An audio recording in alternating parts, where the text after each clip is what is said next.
Hello, welcome to Humanities 140, Critical Thinking in the Modern Age. Today we're going to talk about persuasion and how persuasion is all around us. We just don't always seem to realize it.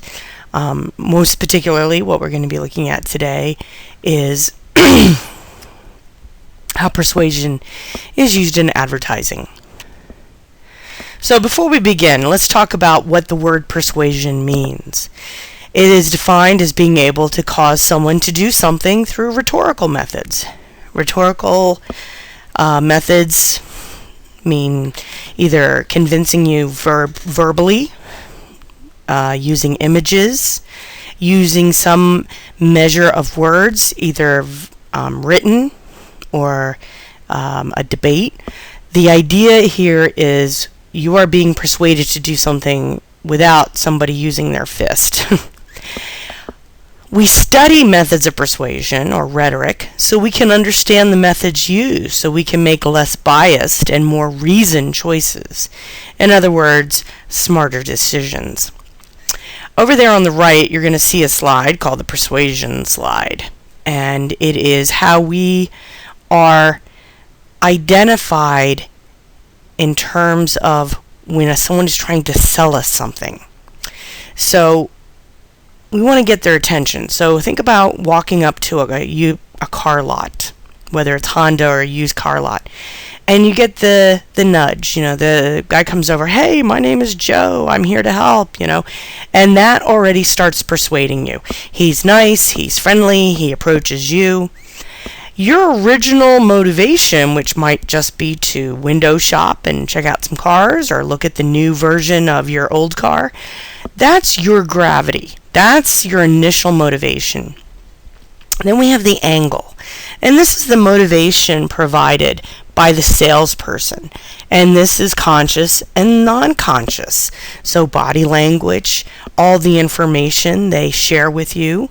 And then friction is your inability to commit. It might be because of the price. Maybe you're not ready to buy today. Maybe you don't like the vehicle.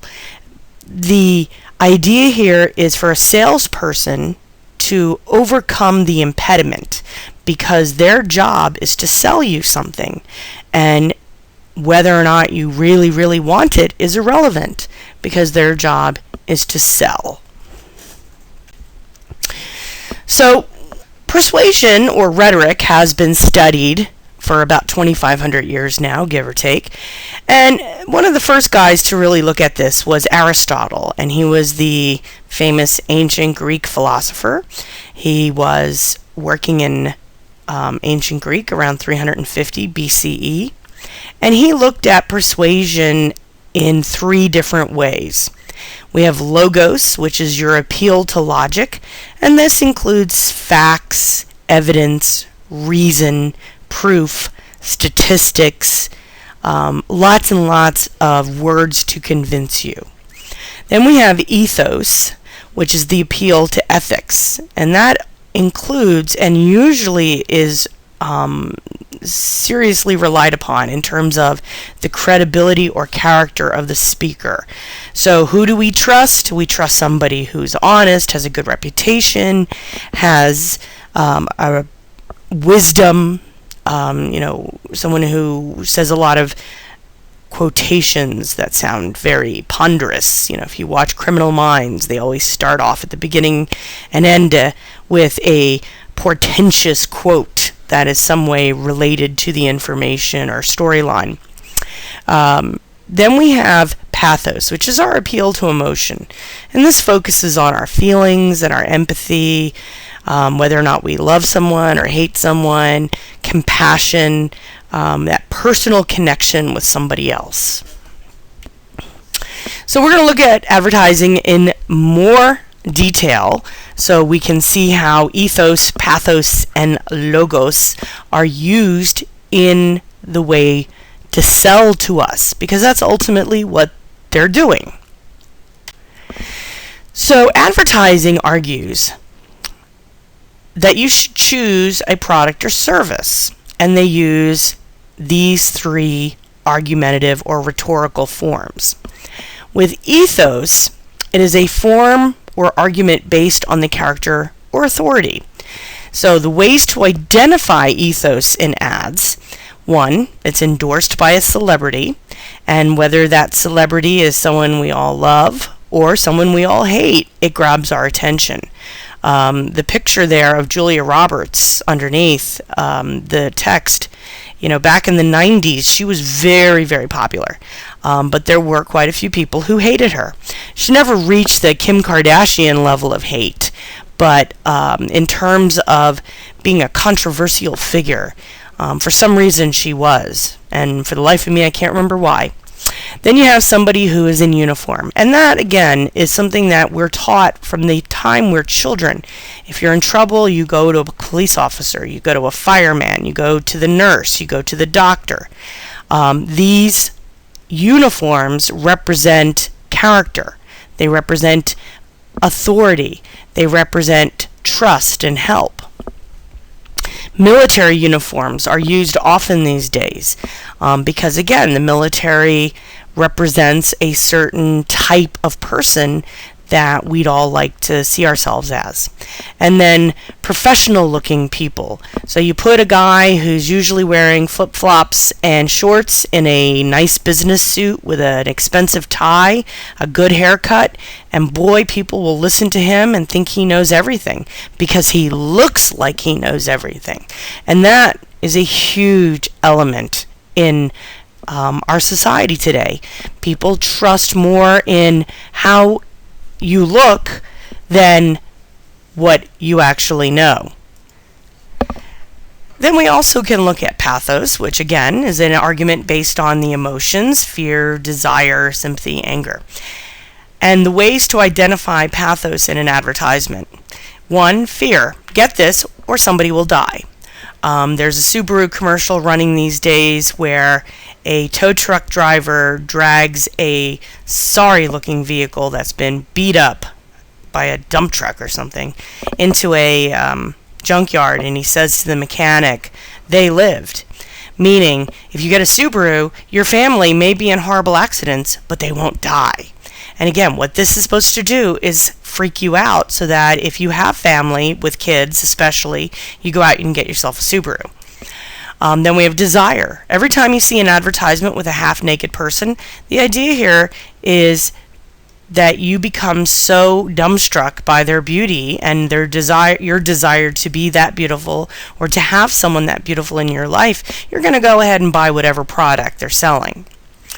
Empathy, and we see this a lot with our animals, the dogs, when we see them being PETA and animal rights groups. They love to do the pictures of the sad dog, and you'll see a sad dog there in the middle behind a cage, and he has the dog, the sad puppy dog eyes, and it's basically, look, if you don't make a donation, the dog is going to die.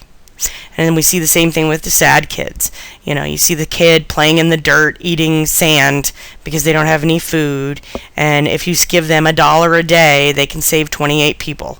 And again, the idea here is it tugs on our emotional strings, and it says, wow, if you only gave up that $1 ice cream cone you get every day, you can feed a child. And that makes us feel guilty, so we get out our credit card and we start making donations. Another one, and this doesn't automatically seem like logical, but it is very logical, is hunger. We see something that looks really delicious, and whether we're home on the couch or we're in a store looking at an advertisement, boy, that looks so good, we go and buy it.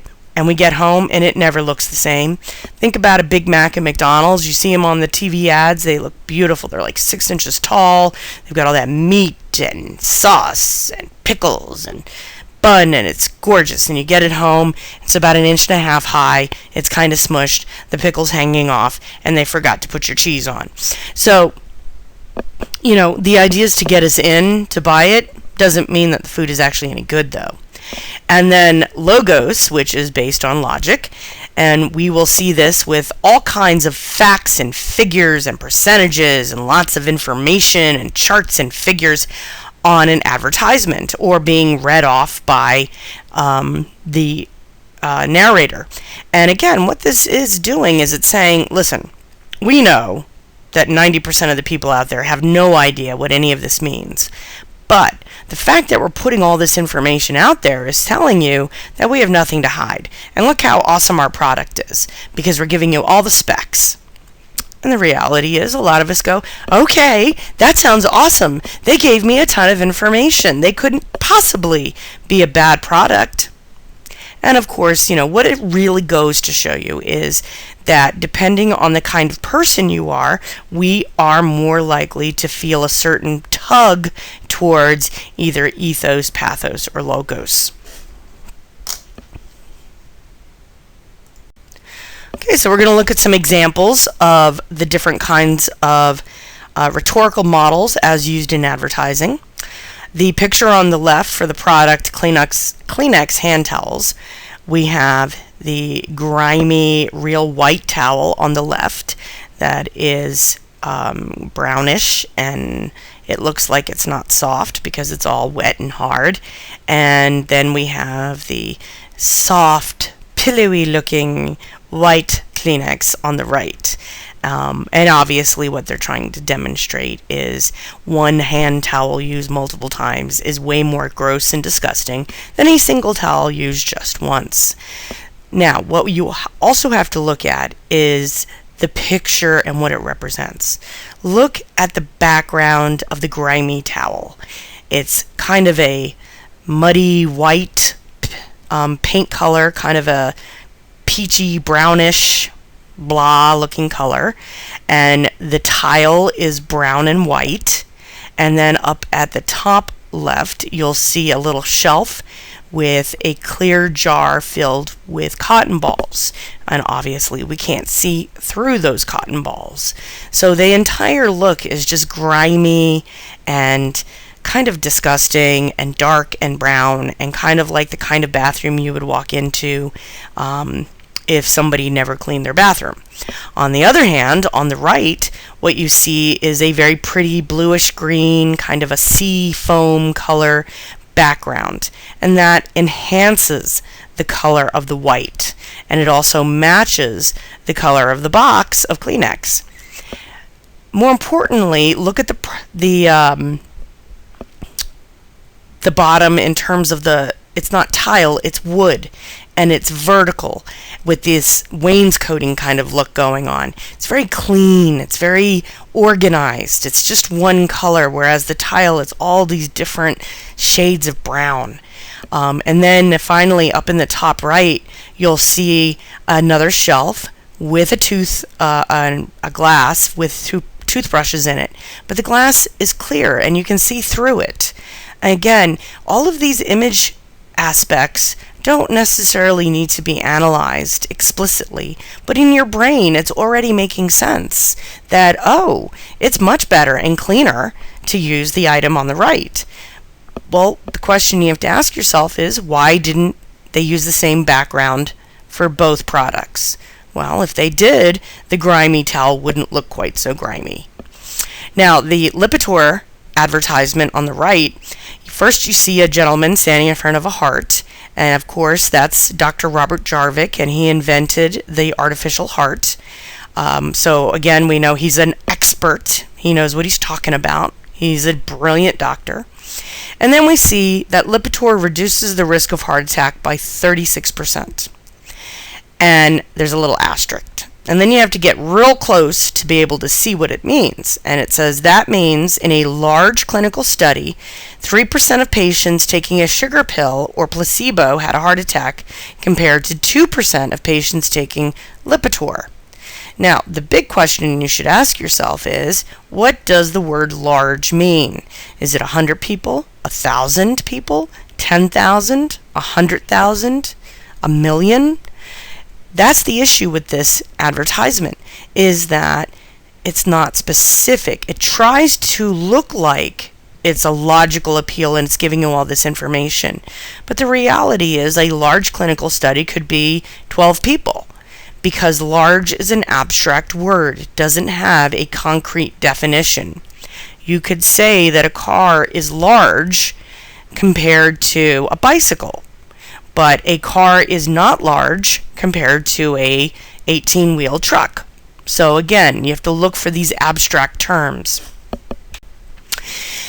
Now, we also have other words that are abstract and can be interpreted multiple ways. We have pure, we have natural, we have freedom, we have more or less. So look at the advertisement on the left, which is Salem Refreshes Naturally, and it's about how it's a minty fresh cigarette. And, that's all well and good, but, would anyone ever say that a cigarette is refreshing? No. It is a combination of a plant with a lot of additives to make sure that we all get addicted. So it's not natural. But now let's look at the girl in the ad, because this is what really is trying to convince us. She's this beautiful blonde girl. She has a head tilt. She's got her hand in her hair, which is an international sign for, oh my God, I really wish I had a guy to have sex with right now. And of course, she's giving you her puppy dog eyes. She's sitting in a field, and really what's happening here is she's looking for someone to come and have sex with her. And if you have cigarettes, she'll probably do it. Now that may sound very silly, but the reality is that nobody thinks some blonde chick is sitting in the middle of a field smoking Salem cigarettes because she's looking to be refreshed. And then we have over here on the right, the Lucky's commercial, Lucky Strikes. 20,679 physicians, and that is about as specific as you get. The more specific the number, the more likely it's fake. Less irritating than what? Less irritating than drinking battery acid? Sure. Less irritating than a throat lozenge? No. And then my favorite, it's toasted, because cigarettes go in your toaster. No, of course not. It's a ridiculous, abstract phrase that doesn't make any sense. And of course, the guy in the advertisement is a doctor wearing the kind of glasses that a former president, Franklin Delano Roosevelt, used to wear, and people in the 60s would have remembered that because they were very iconic. Other examples, we have the lady on the left who, after putting on some of this fabulous Dermatage cream, goes from looking 70 to 35. Wow, that's pretty cool. Obviously, none of us really think that's the same woman, but the image is there to convince us. And you'll see it even says simulated imagery, so it's not real. Then on the right, we have fashionably thinner, the Echo-shaped bottle with 15% less plastic. Does that mean it's more fashionable to be a thinner bottle? It doesn't make any sense, does it? Of course not. But that's not the point. If we, as the consumer, think that this water bottle will make us look cooler, then gosh darn it, we're going to go out and buy that water bottle. A couple things to keep in mind. Words like cleaner, quicker, better, which end in ER, are suspect. They don't mean anything. Look over here on the right-hand side for this product, Trigosamine. It's new with faster results. Faster than what? Faster than doing nothing? Faster than Advil? It doesn't say. It's just a completely abstract term that is meant to capture our imagination and think that, oh, it's a logical choice. Additionally, at the bottom of the picture for the Lenovo, it's a hashtag better way. And again, better than what? Better than a notebook? Better than what we used to do 200 years ago? It's ridiculous because it doesn't actually mean anything. And when you start paying attention, you're going to see that there's so many ads that use these abstract terms that don't mean anything. So, however, the words ending in EST tend to be more valid, such as cleanest or cheapest, because that is saying we are cleaner than everyone else, and as such can be judged by a neutral third party. And as such, when they put cleanest or fastest or cheapest, that generally means it can be substantiated. Okay, so we're going to look at ethos in a little more detail. Two folks who are fairly popular. Taylor Swift on the left. She is telling you to drink milk, and you too can be tall, blonde, and play the guitar. And then there is Michael Jordan, one of the great basketball players of all time, on the right, on the box of Wheaties, saying if you eat your Wheaties, you will also be a champion. Now, obviously, we as logical people know that eating a particular kind of cereal or drinking milk will not turn us into Taylor or Mike. On the other hand, maybe it'll help us get a little closer. So really what they're selling is not cereal and milk. It's selling the idea of Taylor Swift, and it's selling the idea of Michael Jordan. And not that we're all stupid enough to think that we're going to grow up to be Michael Jordan, but for those of us who are really dedicated to a particular activity, this is saying it can be reached. It can be part of my future. We also look at other celebrities because they demonstrate similar values, morals, characteristics, goals, and lifestyles to the person we are. We're trying to find stuff that represents who we are. So over here on the left, we have an advertisement from PETA, People for the Ethical Treatment of Animals. This is Waka Flocka Flame, who is covered in tattoos, and the little tagline is "Ink, not mink." And basically, it's pretty straightforward. Cover your body in art, don't wear mink. And who is he appealing to? Young African Americans. And interestingly, for years, the fur and mink industry has relied on the African American population to sustain the market because, it has been the dream of a lot of the African Americans from the 30s, 40s, and 50s as they grew up to have a mink coat that represented success. And PETA really didn't start getting all upset about mink coats till the 1980s and 90s. And so that's when you saw the turn away from mink. And yet in the black community, it has hung on much longer. So now you're seeing them directly speaking to this particular community. In the middle, we have Rihanna with her perfume Rogue. And if you want to be like Rihanna, all you need is her perfume, her shoes, and her hair. And you too will be her. Well, the reality is probably not. However, you can be a little bit like Rihanna, who is admittedly awesome, by wearing her perfume. And then on the right, we have Leonardo DiCaprio, who's been around for a really long time. 20 years ago, he made Titanic, and he was, a young, dashing hero named Jack, who, of course, sadly, not going to blow it for you, it doesn't work out so well for him. The movie's called Titanic. I think you can figure that out. But as he's grown up and gotten to be more mature, he has elevated himself to be more sophisticated. And that's who he's speaking to, is the young men who in the 90s got dragged to see the movie by their girlfriends, liked the movie, and ultimately said, yeah, he's pretty good. And then continued to watch him in other movies. And then he started making Scorsese movies, which turned him into a tough guy. And these young men are now middle-aged men who maybe are a little bit overweight, or they're losing their hair and they don't feel as manly as they used to. But look, that guy who was in that Titanic movie, he still has great hair, and he's in a great suit, very adult looking, and look how he's wearing his watch. He's not on his wrist, it's on his fist. He's still tough. He's still that guy who can take down a bar full of losers in order to save the girl. By the way, a Tag Heuer watch, $3,000-$4,000 easily. So we're not selling to some guy who's looking to buy a $20 watch. This is someone who's made some money. Other advertising for Pathos, and these are pretty obvious. Smoking, using bullets, or using cigarettes as the bullets in a gun. That's a very obvious view.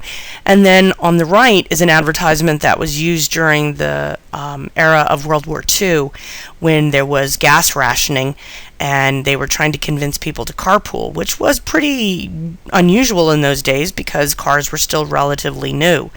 And what it says is, when you ride alone, you ride with Hitler. Wow, kind of harsh. So it was encouraging people emotionally that if you don't want to be a Nazi, you should carpool. We also see different levels of pathos. And in this case, it can be funny, it can be appalling, and it can be arousing. Look at the advertisement on the left from Burger King.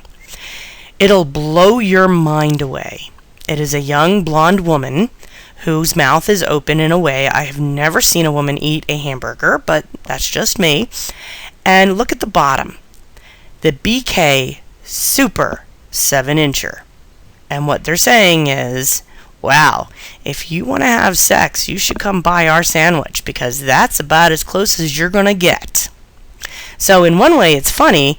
In another way, it can, in fact, appeal to a certain perspective of subconscious sexual desire.